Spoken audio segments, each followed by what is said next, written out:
Mr. Starrick. I told you not to disturb me! Hi there gamers, welcome along to a new feature on the MGL Mix. It's the MGL Lowdown, and this looks at all the big games that are coming up and previews them for you with a full rundown of all the things that have been released from their publishers. So first up, we've got Assassin's Creed Syndicate. Join me for the next 5 minutes and we're going to go through all the things to do with the newest Assassin's Creed.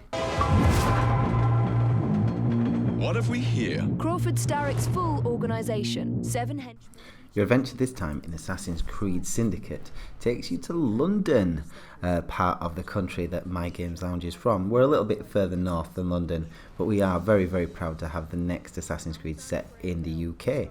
You're going to be in London in 1868, and it's the birth of the Industrial Revolution. There's an incredible new age of invention that's transforming people's lives, and there's technology that people just didn't think was possible. And obviously the game is going to represent this, along with the rich history that London has. Not everyone is quite enjoying the benefits of this boom, however. Despite all the workers that are putting all the effort in, there's a lot of people in legalised slavery, and people are not very, very pleased about this. They're living poor, they're dying young, and people are not happy. And what happens when people aren't happy? People start to protest, and there's lots of marches and people standing up to the authority, and this gives birth to gangs. And who are there to take advantage of all this chaos and destruction? Those cheeky, pesky Templars. There's been some cool trailers for Assassin's Creed Syndicate so far, and one of the main features that you're going to notice is the fact you're not playing as one character anymore. You're playing as both Jacob Frere and his twin sister Evie. Evie's a master of stealth and one of the first female characters to be the lead in a main Assassin's Creed game, which is a huge step forward for the series. Jacob, however, is taking the lead as the first assassin of the modern age. Once more for old time's sake? And then we're finished. Agreed. Have fun. Don't die.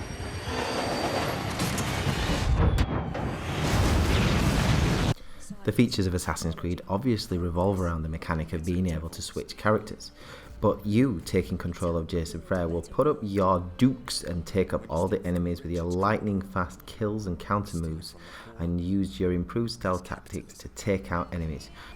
Your toolkit is obviously reflective of the time frame, so rather than using swords and flashy moves like we saw in the more older based Assassin's Creeds, you'll be using brass knuckles, bare knuckle fighting, as well as knives and sword canes that really do stand out as London's own.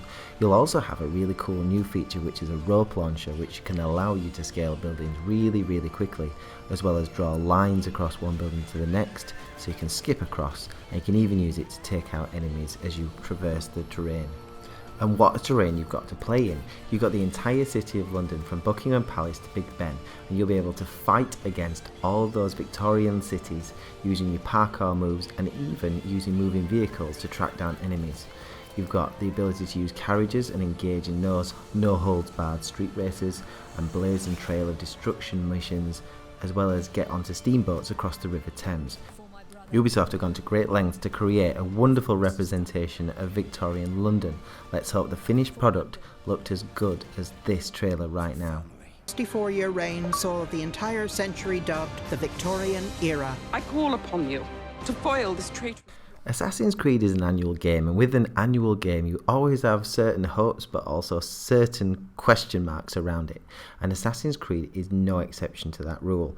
Our thoughts on Assassin's Creed are generally positive, but the problem with Assassin's Creed games, you never know whether you're going to get an Assassin's Creed 3 or you're going to get an Assassin's Creed 2. So let's just think about all the new features and how they could work. First of all, you've got the twin characters as the main leads, and it's very good for the series to have a female lead in a main game. You just hope that she doesn't become Jacob's sidekick and takes a strong lead as a strong female character in the series. How this mechanic will work exactly is a little bit of a question mark. It is clear that Grand Theft Auto 5 did show that you can set a game with more than one lead protagonist and have a very, very successful game, and even make something better than people expected. Let's hope this is the case in Assassin's Creed Syndicate. The weapons also seem more reflective of the time frame, and the brutal hand-to-hand combat using knuckle dusters and also the traversal effect of the rope launcher really do stand to check this game into a new level of Assassin's Creed if done properly.